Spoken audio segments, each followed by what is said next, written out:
Hey guys, and in this video we're going to be talking about conditionals and if-else statements in Python. So conditionals and if-else statements are a way for you to determine in your code if you should do one action or another action, if you have multiple cases, how to do the action that's correct for your specific case. So to get started, we're going to create a new file, and we're just going to call it one_if_else.py.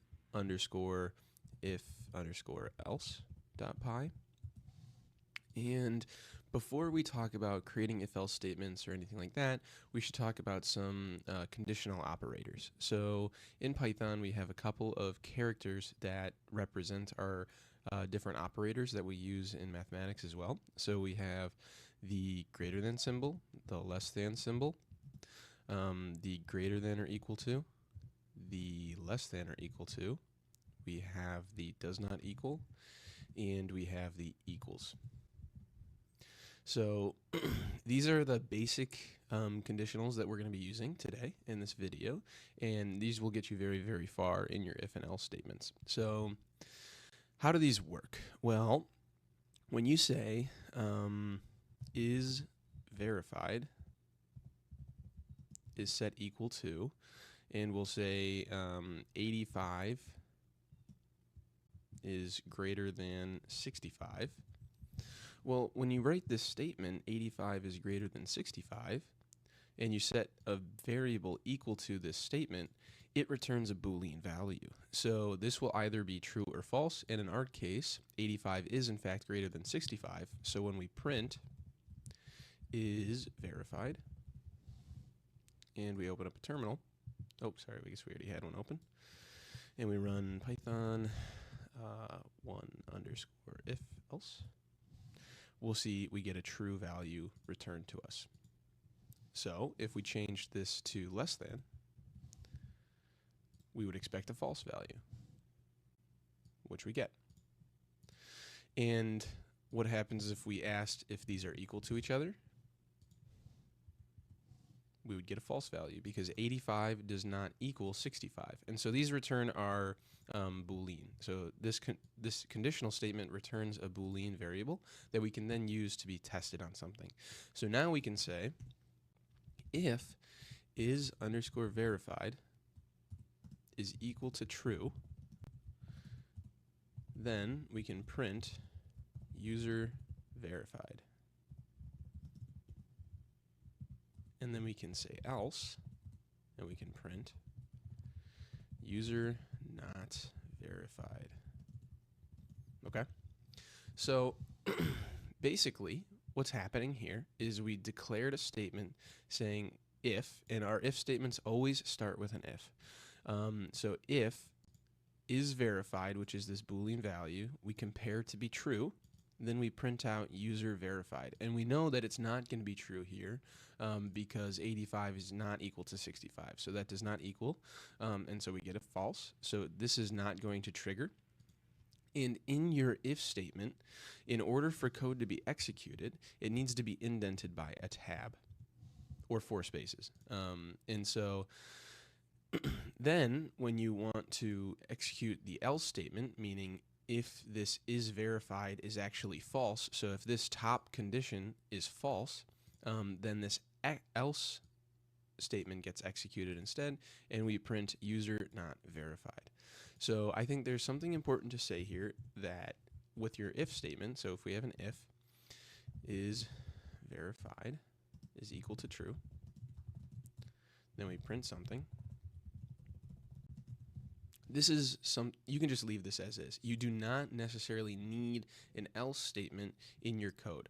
That is just if you have a reason to have an else statement, then you can have one, but you don't necessarily need one for your code to function. So you can just have this if, and I mean, theoretically, you could also just say if is verified is equal to false, then you can print other. Right? But the reason that you just want that else statement is to catch all other possibilities. So we see we can turn these two if statements into just this if-else statement, which is a lot cleaner to look at, and it's easier to read for people and for other software engineers. So we can go ahead and we can comment this out. And if we run this code, we'll see that we get user not verified because the else statement gets run.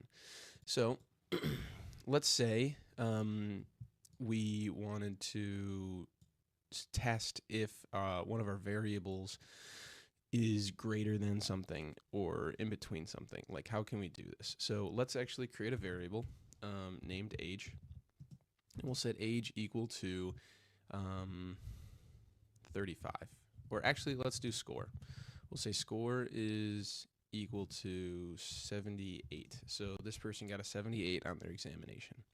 And we want to test and see if the score was above 90, then print out, yay, you got an A. So to do that, we will just say if score is greater than 90, then print you got an A on the exam, exclamation point. Then, you know, all we've learned so far is that you have an else statement. So if else, right, what do you print? Well, we actually want to know, you know, hey, did somebody get between a 70 and an 80? Did somebody get between an 80 and a 90? Did somebody get between a 60 and a 70? Did somebody get between a 50 and a 60? To do that, we do something called an elif statement, or else if. So to do that, we just say elif, and that stands for else if. So else, if this condition is true, then do this. And so we can say if score is greater than 80, then we can print you got a B. And then we can say elif, oops, score is greater than 70, we can print you got a C, and we'll say you can do better. And then we can do it again, elif score is greater than 60, print you got a D. And then we can say else, print you can, we'll just say meet me after class. There we go.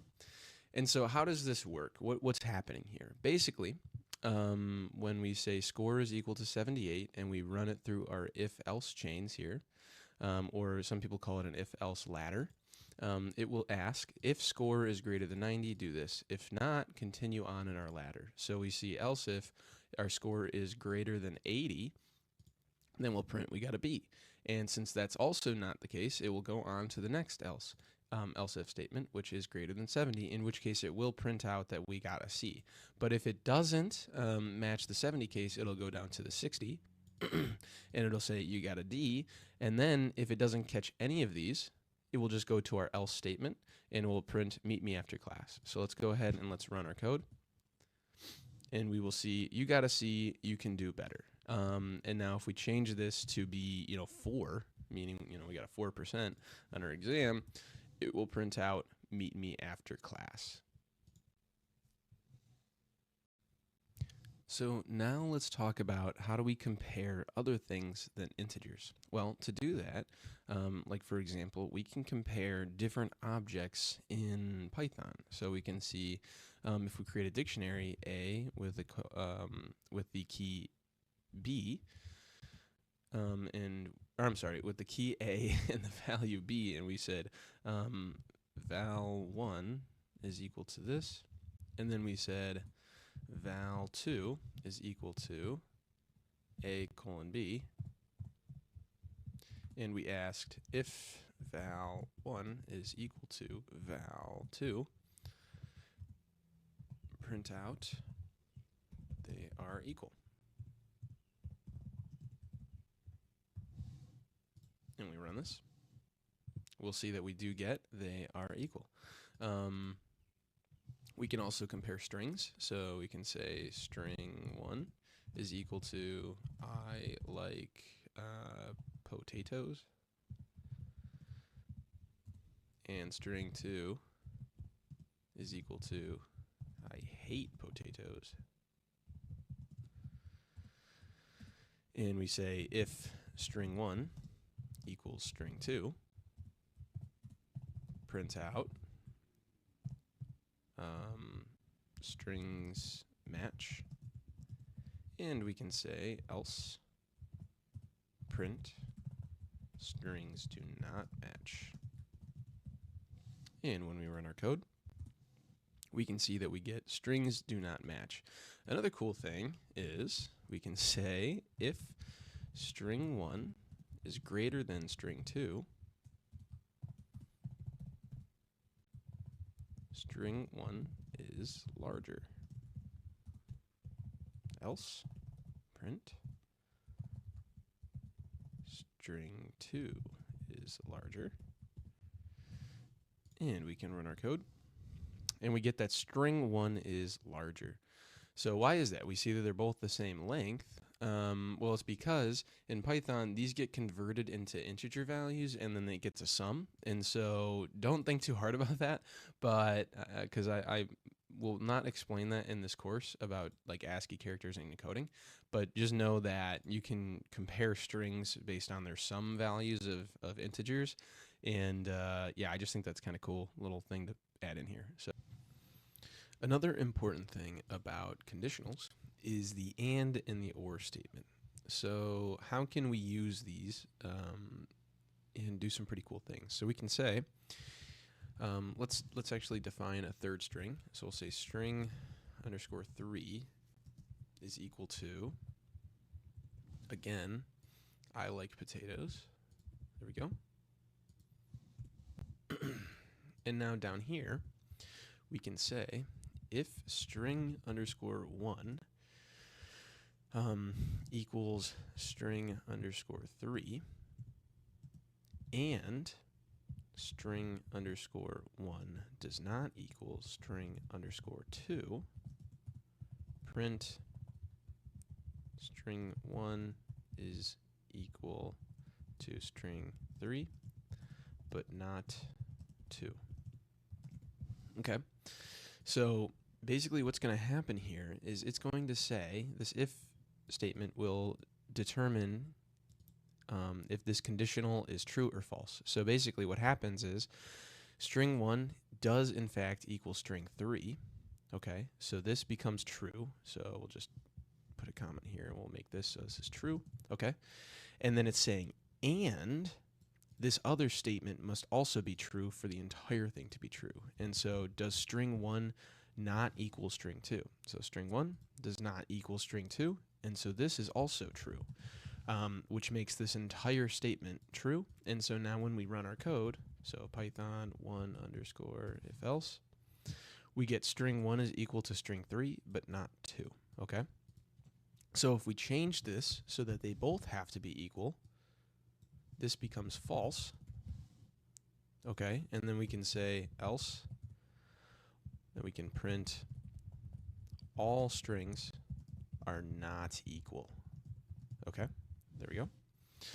So now this and statement is saying, is this one true and is this one true? No, they're not. See, because one is false, so the entire statement is now false.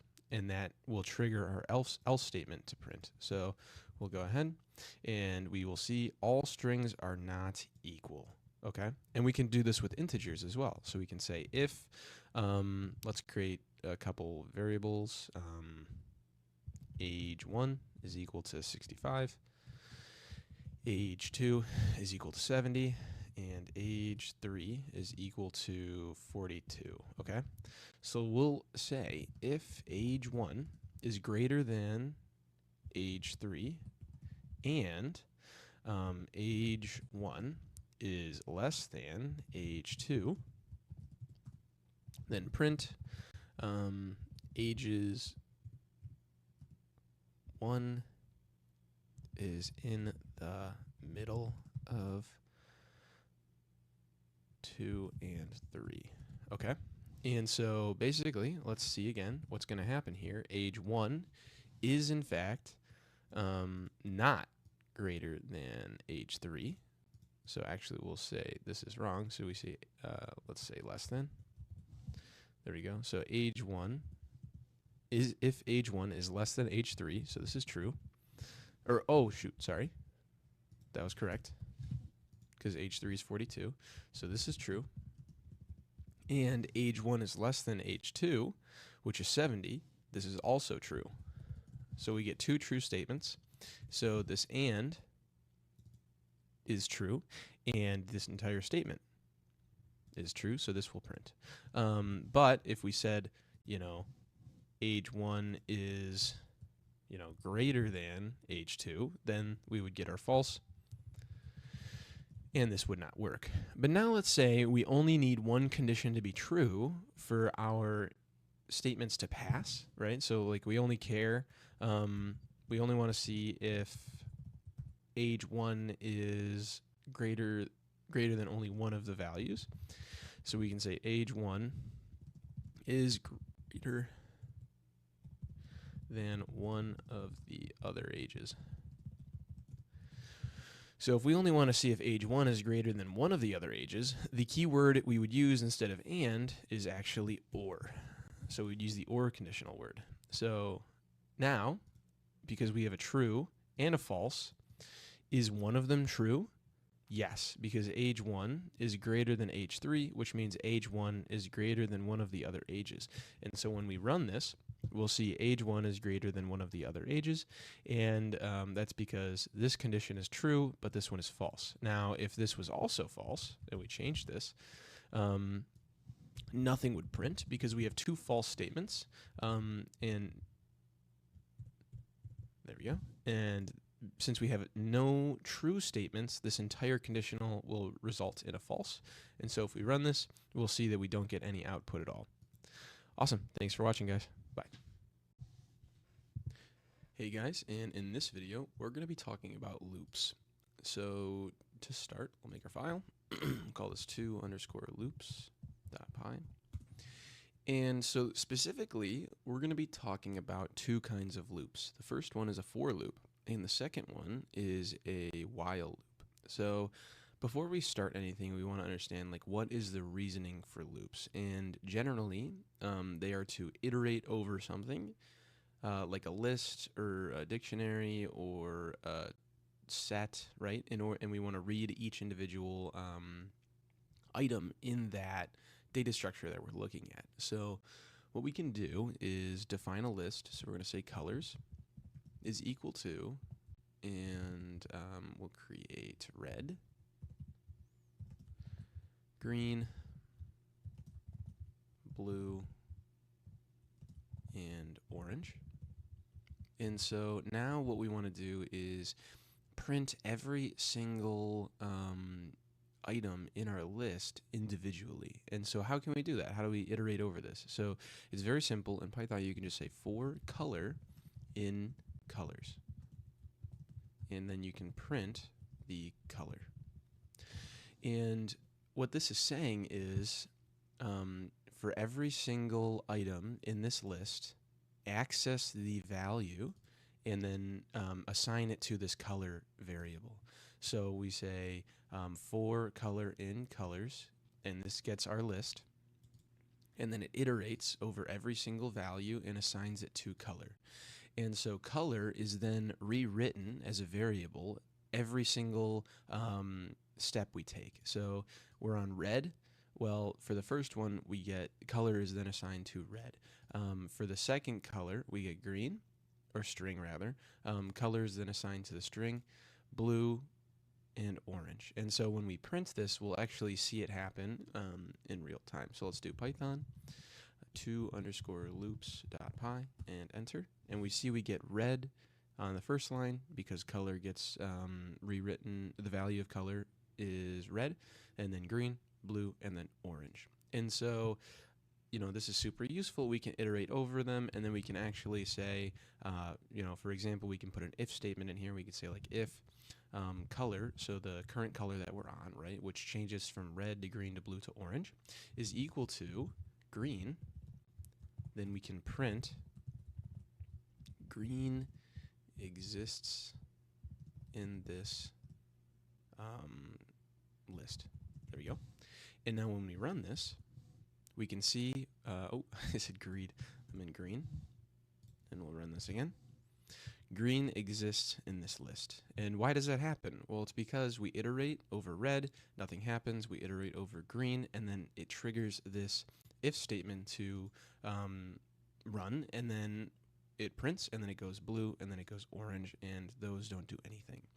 So this is good and all, but now, as I told you before, we can access colors at specific indices, remember? So indices start at 0, and then they go up to the length -1. And so we do, if you want to get like the end index, you can just do colors, and index is equal to length of colors -1. And so remember, the length function is built in Python, and it tells you how many items are inside of your array, or your list, sorry. And then we can print end index,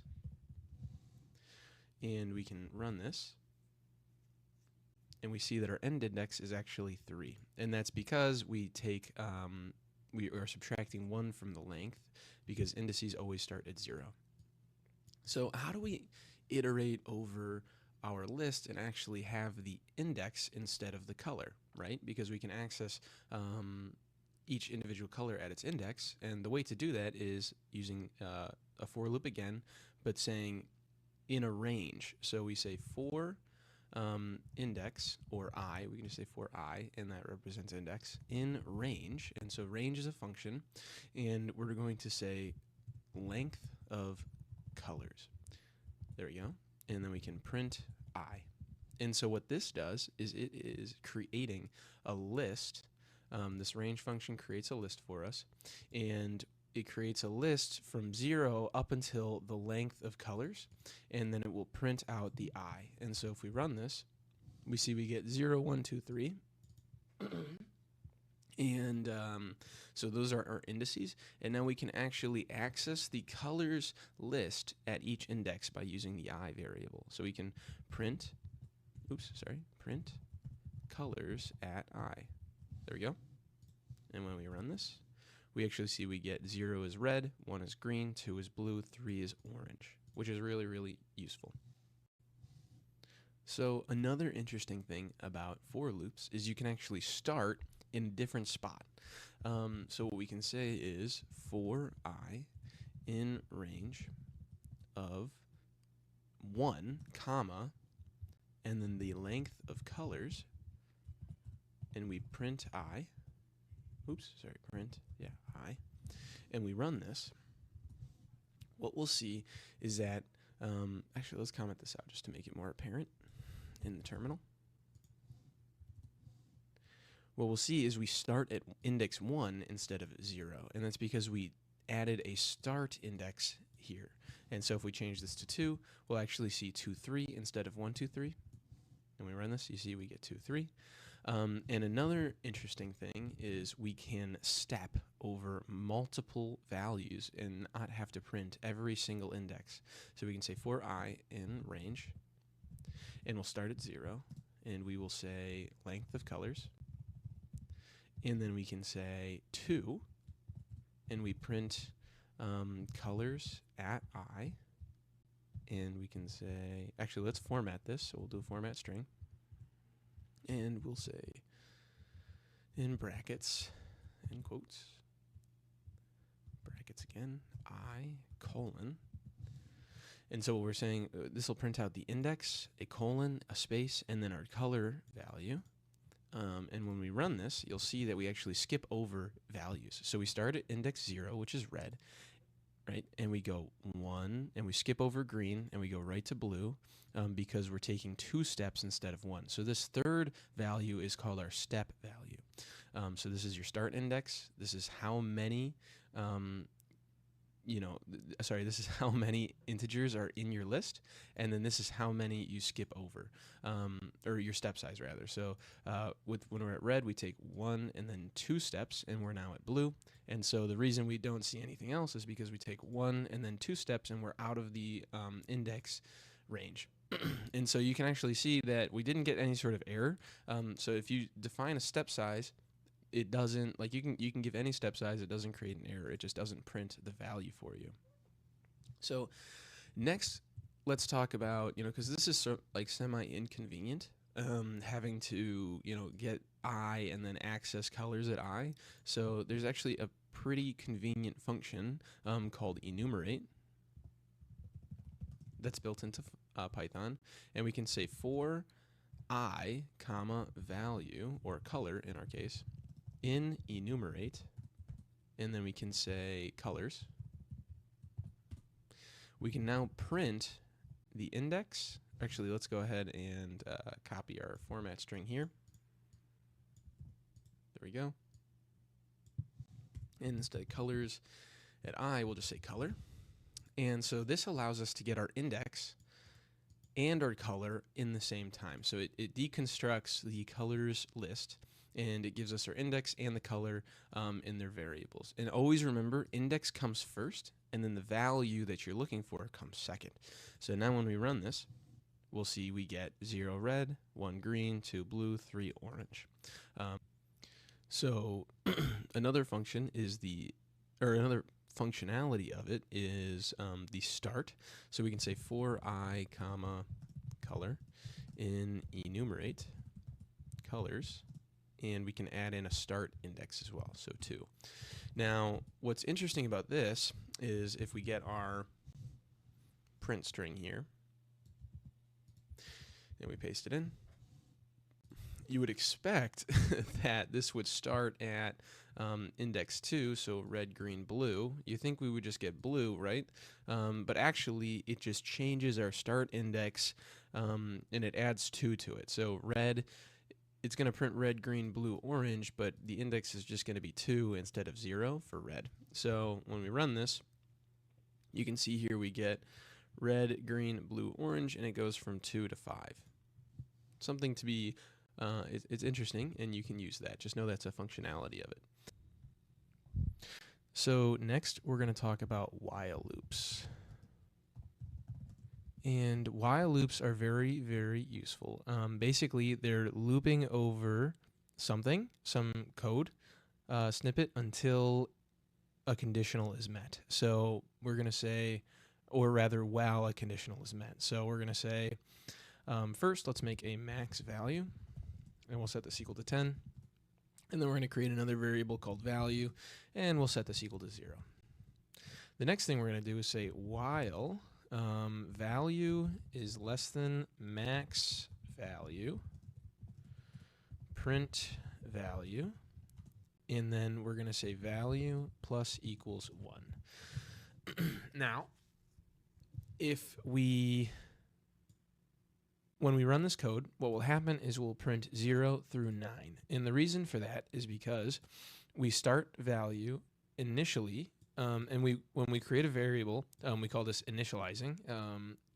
And then in the while loop, value is always compared against max value after this code gets executed. So we'll do our comparison. We'll determine if this is a true value, and if it is, then we will execute the code in the center, and then we will continue and check if this is still true and execute the code in the center. Now, if I deleted this, which I'll talk about what I did here a little bit more in detail, if I did this, what we would have is an infinite loop. And these are bad. And why do we have an infinite loop? Because this is always true. So because value is always less than max value, this will always execute and it will just print 0. So when you're writing code, just always make sure that you never run into an infinite loop. Otherwise, your code will just go on forever and never stop, or you'll run into some errors later on. So the way to stop this infinite loop is to increment our value. And to do that, we're just going to say value is equal to value plus 1. So we're assigning our current value variable equal to itself plus 1. And a shorter way to do this is to say value plus equals 1. And so now this line of code here is the exact same as this line of code here. It's just a shorthand of writing it. And So we call this incrementing or incrementation. So you can increment by any number you want. You can say plus equals a -4. It does not matter. But having a -4 will also create an infinite loop because a negative number is always less than 10. So we're going to have it increment by 1, and then we're going to run our code. And we'll see that we get 0 through 9, which is what we expected. So what happens is we go 0, and then we get to 9, and the code in the center executes. Value is 9, and it gets incremented by 1, and we get 10. Then when this conditional executes again, we see value. We ask itself, the code asks itself, is value 10 less than max value, which is also 10? And that is false. So then it ends the while loop, and so if we print value here and we run this, we can see that value outside of the loop is actually 10. Awesome. And so the next thing we want to talk about is how can we iterate over a dictionary. So let's say we have a dictionary, person, and we set this equal to some values. They have name, and they have a name of Alice. We also have age, and they're 30. And then we also have their school, which might be Harvard. Okay. And then we want to get all of we want to print every single name. We want to print every single key, and then we also want to print every single value on an individual line. Well, to do that, what we can do is for key, comma, value in person dot items. And what this does is it will give us our key, which is name, and will give us our value, which is Alice, and age 30, school, Harvard, in these variables. So when we print, and we say we'll format this as key, value, and we run this, we'll see that we get name is Alice, age is 30, and school is Harvard. Another way to do this is we can just want to get our keys. We can say for key in person dot keys. And so this is another function which returns a list of keys, and then we can print the key. And we get name, age, and school. And then if we just want to get our values, we can say for value in person dot values. And we can print value. Oops, I forgot a colon. And when we run this, we can see we get Alice, 30, Harvard. And so these are just different ways that you can iterate over a dictionary and get the values that you're looking for, whether it's all just the values, or it's the keys and the values, or it's just the keys. So thanks for watching. Bye. Hey guys, and in this video, we're going to be talking about list comprehension in Python. So in layman's terms, list comprehension is just creating another list based on some condition using a shorthand. So let's get started, and we'll create our file, and we'll call it 3_list_comprehension.py. And we'll define our integer list. So we'll say int list 1 is equal to 1, 2, and 3. So we can obviously iterate over this list and print the values by saying for value in int list 1, and then we can print the value. There we go.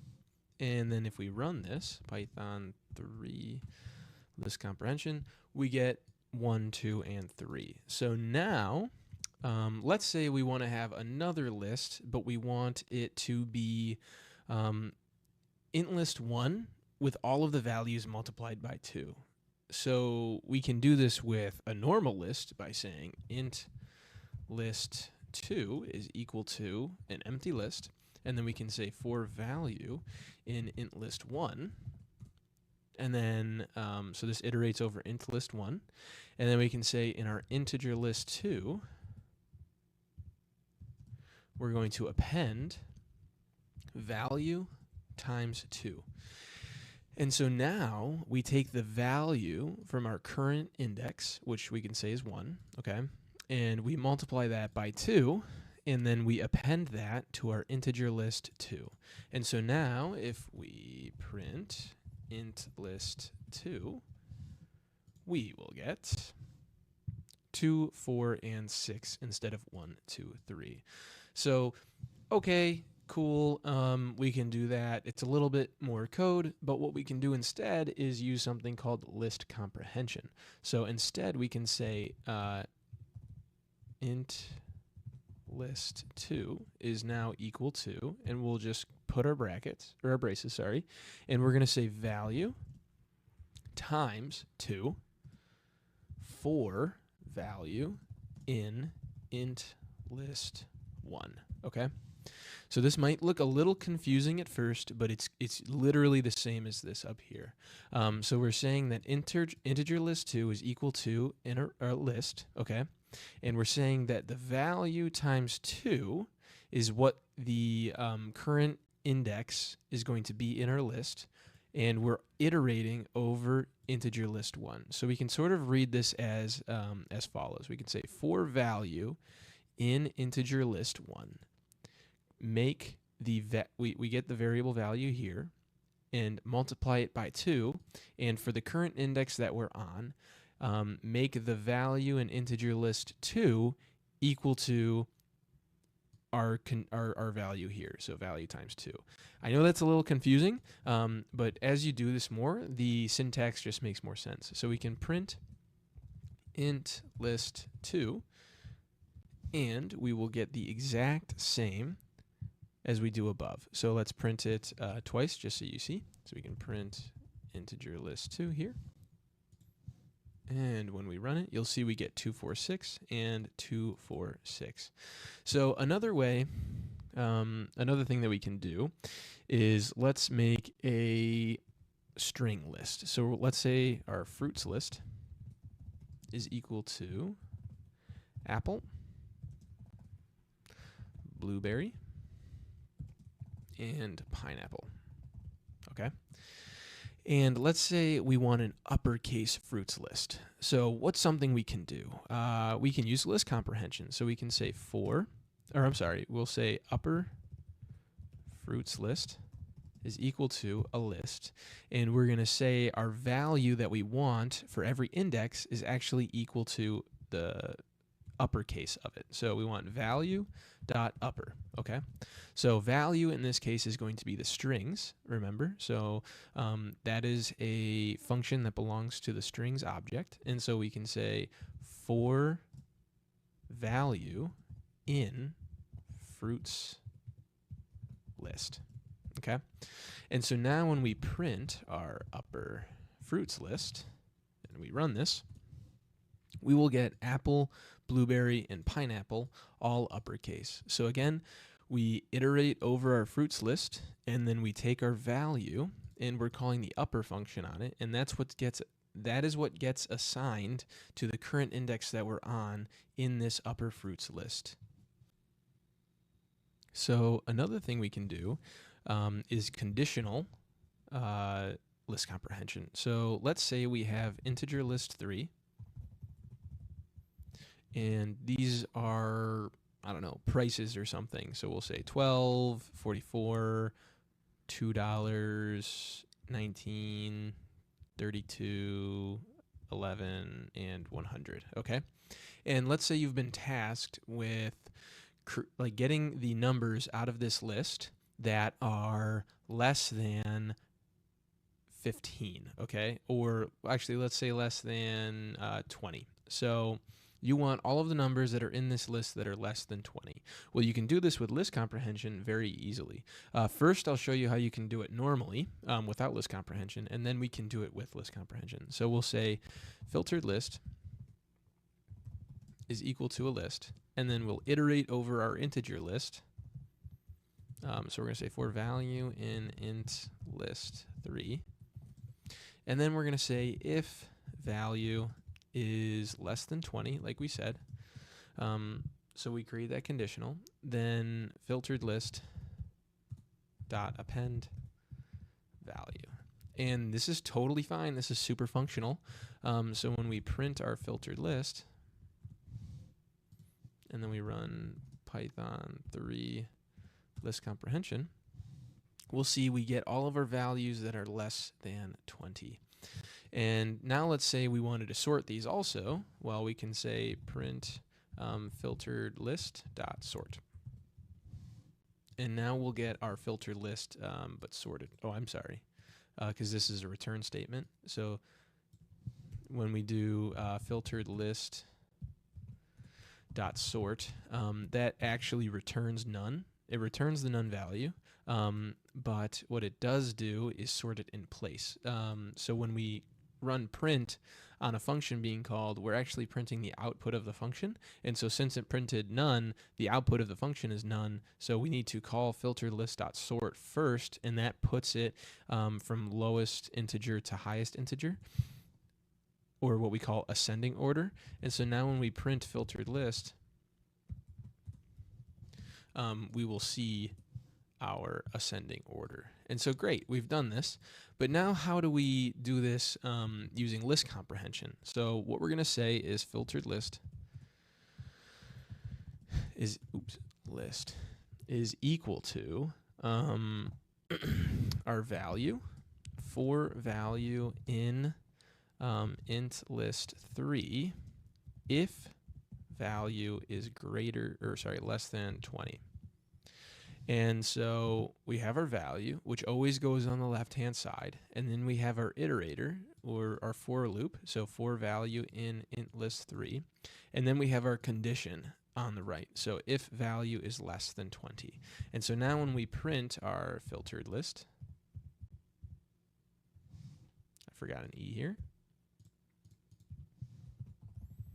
we will get our values again, but it's just less code. So when we run this, you'll see we get 12, 2, 19, 11, and then we can sort our list again, filtered list dot sort, and then we'll print our filtered list,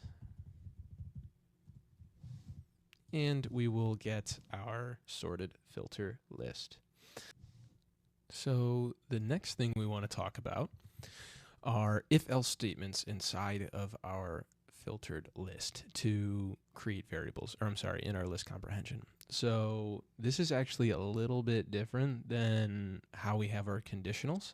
So we're going to say scores for a test are equal to 80, 92, 67, and 100.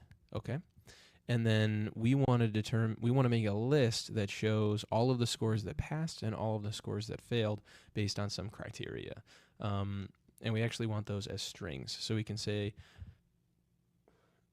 grades is equal to, and our list, so we're going to say pass if score is greater than or equal to 70. Else fail for score in scores.